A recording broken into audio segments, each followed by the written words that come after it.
Rippity-doo-dah here with the introductory episode of Hunting the Yellow Monster, where I am going to try and collect all of the Fleer 91 baseball set. However, I am only going to do this through ripping packs. So the idea is that we are going to try and find all 720 base cards in this series only through pack openings. We have each of the 4 types of packs already ordered. I'm shooting this out of order, so I've already done a few pack openings, but this will be the first video that I launch in the series here. But we have your traditional wax packs, which I have started with a box of here.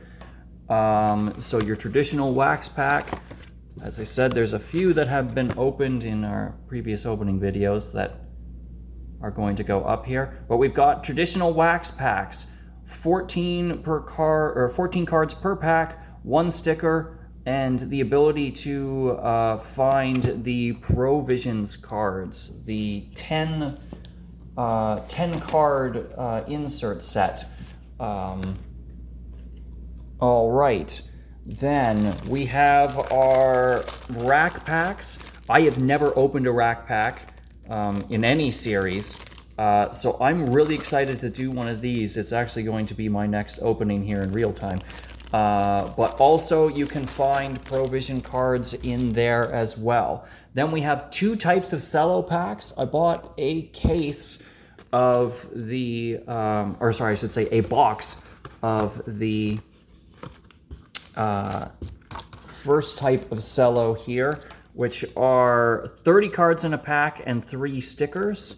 And then we also have these mammoth boys here, the 53 cards and 4 stickers. So we can see some of the thickness on here. The cello packs give you the opportunity to get the all-star cards. So 30 cards and 3 stickers, 53 cards, 4 stickers. There is a 10 card all-star subset. Now that I say that that one is a 10 card, I think the Provisions might only be 8, but I'll have to check on that. But at any rate, those are the inserts and the types of packs that we will be opening here. So our goals, as I said, we are going to try and get all 740 of the base cards, sorry, 720 of the base cards. We want to collect all 40 of the unique sticker cards.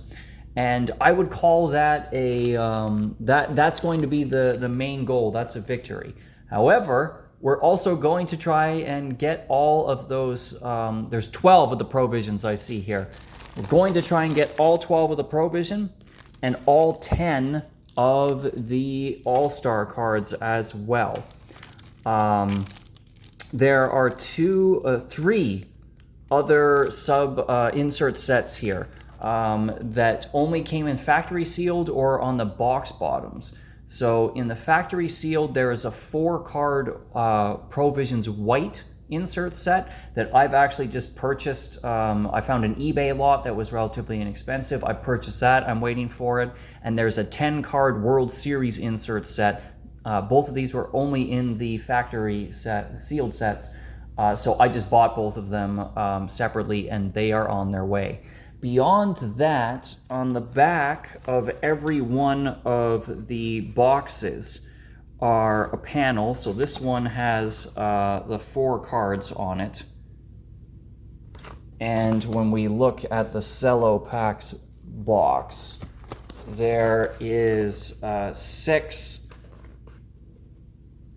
on those. I am not going to try and get those. I was looking at them on eBay. It's difficult to find any that are that are already cut.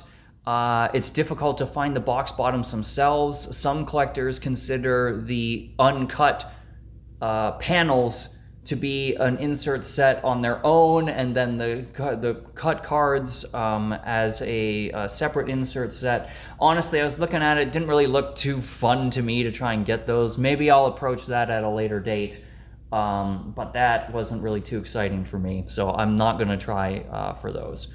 So the idea, we're going to open all of these packs. We're going to see how close we are to the 720, and if we're almost there, we're going to just keep buying individual packs at that point. But I don't want to be buying singles on eBay or just in general. We're going to try and get every card in here from a pack. So 720 in the base set, 40 for the stickers. We talked about all the insert stats. I would also like to get duplicates of all of the checklists because I want to physically use the checklist rather than tracking this. I want the whole 1990s experience here. And I'm also hoping to get duplicates of all of the stickers. I think that that's going to be pretty doable with how many you get in all the different packs here, because I'd like to use them. So I want to have like a set to stick to put away, and some to just stick in places, because what's good as a sticker if you're not actually going to use it?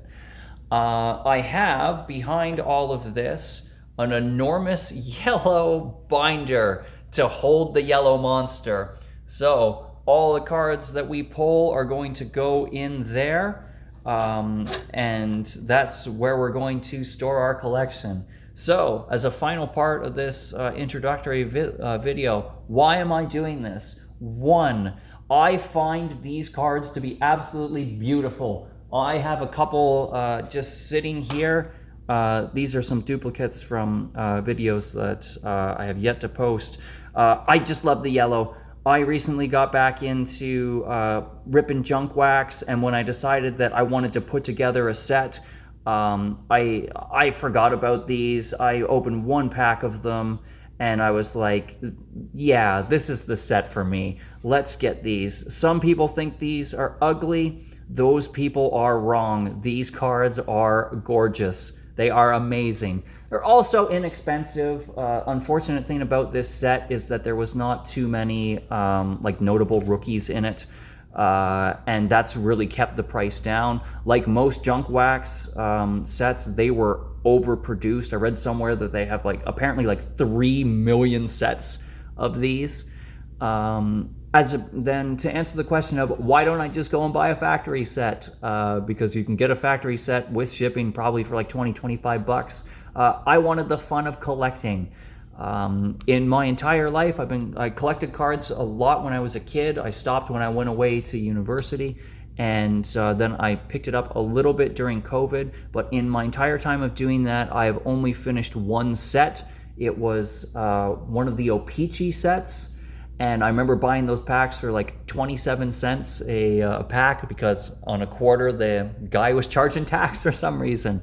I remember spending a summer chasing those, getting those all put together, and I just, I really wanted to do another set the traditional way, and to have a chance to open all these different types of packs. Like, that's what's fun to me. That's why I got into this hobby. That's why I loved it when I was a kid. Outside of just being an enormous baseball fan, and also football and hockey and even NASCAR cards when I was younger. But I'm doing it this way for the nostalgia. I'm doing it because these cards are just absolutely gorgeous, and I'm doing it so people can watch me and hopefully get some fun out of this too, in seeing these seeing all these packs that have just been sitting around for a quarter of a century now. Let's get some of these open. Let's see what's in them. Let's have some fun. So I hope that you stick around, that you watch some of these videos, that you go through it with me too. I'd love to have you here and to experience all the joy of collecting. And I mean, it's October. Why not hunt a monster? This is Ribbity Duda. Thanks for watching. I'll see you on the next one when I actually open some of these packs. Have a good one.